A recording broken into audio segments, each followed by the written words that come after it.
Hello and welcome to Deep Dives with Dan. My name's Dan. I dive deep into various sermons to kind of help us flesh out what it is that whoever is preaching might be saying. Not that that person is saying something better than I could say it, especially if that person's my boss, but really it's just, to kind of just talk, except it's me talking. So you're just kind of listening. There are some marriages like this. If you like what you see, feel free to subscribe over here.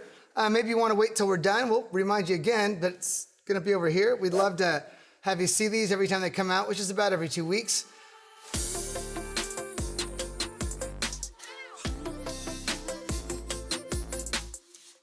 All right, And I want to talk to you about a very important event in the Bible, in the church. It's called Pentecost. That simply means this thing that happens 50 days after Easter. All right, so Pentecost, Penti, it's 50. Cost, it costs you something to learn what that is. It was originally a Jewish festival. I believe it was the Festival of Booths. It was 50 days after Passover, so it's not necessarily 50 days after Easter, but it's where people would celebrate a harvest, and the booths were tents that they would camp in. But anyways, they're coming in from all over the place to worship and make sacrifices at the temple in Israel. Why the temple? Why couldn't they just do it locally or ship it in? Jews believed that the temple held the physical, geographical manifestation of God. That was the presence of God. On this particular Pentecost in question, the one they read about in Acts 2, Jesus resurrected, he's hanging out with his friends, and he said, okay, here's the deal, guys. I'm gonna go. Sorry about that. I know it's gonna be hard, but I'm actually gonna send someone to kind of help you guys out since you know you need it. I want you to go back to Jerusalem and wait. The Pentecost already existed that day before the coming of the Holy Spirit, and Leigh will talk about that in a second. But Pentecost is essentially where God sends his Holy Spirit to exist in creation en masse. It's everywhere. It's no longer just located geographically in one spot. It's now everywhere. And like a foreshadowing to that, in one of the Gospels, when Jesus died on the cross, it said this curtain, which is the part of the temple that separated the Ark of the Covenant or the Holy of Holies from other parts of the temple, was torn in two. And so the foreshadowing of that is God's presence to humanity is no longer going to be confined to one spot. It's just going to go everywhere, everywhere. When the day of Pentecost arrived, they were all together in one place, and suddenly there came from heaven a sound. They're a little bit afraid still. So the picture that we get is that there are these guys kind of hiding out. And so that's what they're doing up in the room. They're just kind of waiting for a knock on the door saying, I'm here. And they go, oh, so you're the helper. I thought you'd be taller. And divided tongues as a fire appeared to them and rested on each of them. And they were all filled with... They're probably, if they were real guys, they're going, hey, how come my flame's not so big? The Holy Spirit, and began to speak in other tongues as the Spirit gave them utterance. The Holy Spirit is part of the Trinity.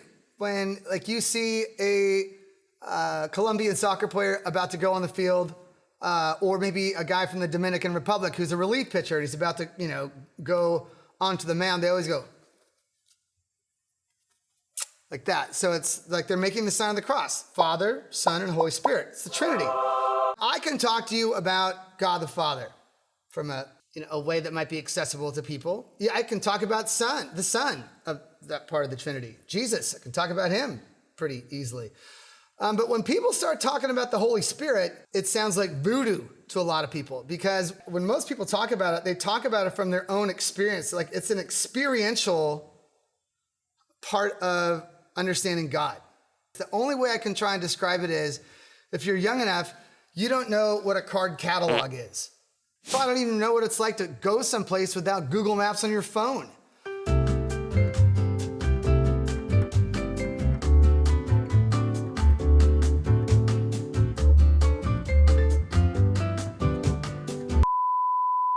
What God was talking about through the Old Testament was that, yes, there's going to come a time where I'm not just going to limit my presence and my covenant with a few select people, the nation of Israel. No, it's going to be out there for everybody. And that is why Pentecost is so crazy. We literally can't understand or imagine what it would be like to not have access at our fingertips. And it's just like now, like when I pray, my belief is that God's Spirit is with me. When I ask for forgiveness from God, I don't have to go to Jerusalem and shed the blood of an animal.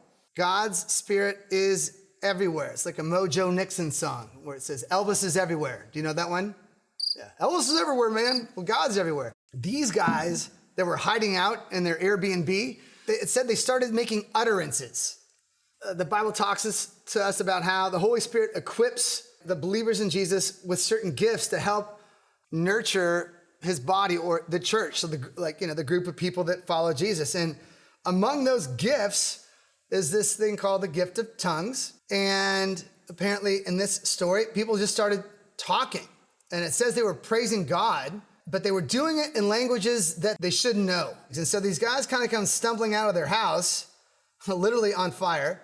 These people start hearing these guys like say things about God, but in their own tongue.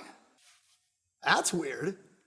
But God gave them the gift of the Holy Spirit so they could actually talk to people from other countries and have those people understand that God's awesome. Kind of a cool deal. In this particular deal, like when they're making these utterances, that's what they're doing. And the reason they know it is because it's Pentecost, it's a high holy day, and there's people from all over the Greco-Roman world that are hearing their various languages spoken. What is this story about? What is the Holy Spirit? I would say that the Holy Spirit, quite simply, is the love of God, who is nothing if not love, in action, moving out to us, to each and every person on the planet at all times. Nailed it! Woo! I love that description that Leigh gave. When you experience God spiritually, it feels like love, and sometimes it is scary. It's like, or, sometimes you might feel it prodding you to do things that are not comfortable. I feel it. It's visceral. Like, it's there.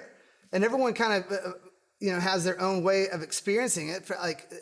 We also have our mental faculties that God can, speak to and stuff like that. But man, there is something that is so true about that. And it is love being poured out upon you, and the world's not the same. As you continue reading the story, one of the things that we learn is where this happens in Jerusalem on this day, it's filled with people from all over the place. No one is excluded from God. Bam! No one's excluded. No one. Your enemies have the right to the Holy Spirit. I mean, you do. I do. But the more I find out about myself, it's like, wow, what a gift. I do not deserve it. But yeah, everyone should have a right. No one's excluded. Especially if you're not religious. How else are you supposed to understand and follow a faith movement unless you have access to God's Spirit? So, believe it or not, like, this story's for you. I think a lot of us wonder about the church, whether you've been going to church all your life or think, why in the world would I want to go to church, as sort of praying about things, hoping for something that never really actually happens. That is so true. I do like what he said about it's God's love in action. God's Spirit, when it indwells you, it compels you to go out and do things that are good, that actually build up God's creation. Man, this is us. This affects everybody. God's Spirit was given for everybody. We're made in his image. God's Spirit is love and grace and peace. And it's perfect. And it's always there. It's always pursuing lovingly. Sometimes we're more aware of it than other times, Yeah, that's a great depiction. Leigh's killing it. If you would like to see more of these, go ahead and hit the subscribe button at the screen there, right there. We'd love to see it. We're gonna keep putting these out about once every 2 weeks. And they're fun to do because the people behind the camera are super fun. And they're smarter than me. If there's someone out there that you feel like you might want to share this with, go do it. That could be God's Spirit working inside you, just kind of prompting you. Yeah, see what happens. As my friend Tori would say, God's Spirit can take things a heck of a lot further than you can. I don't want it right now. Falling on him like rain.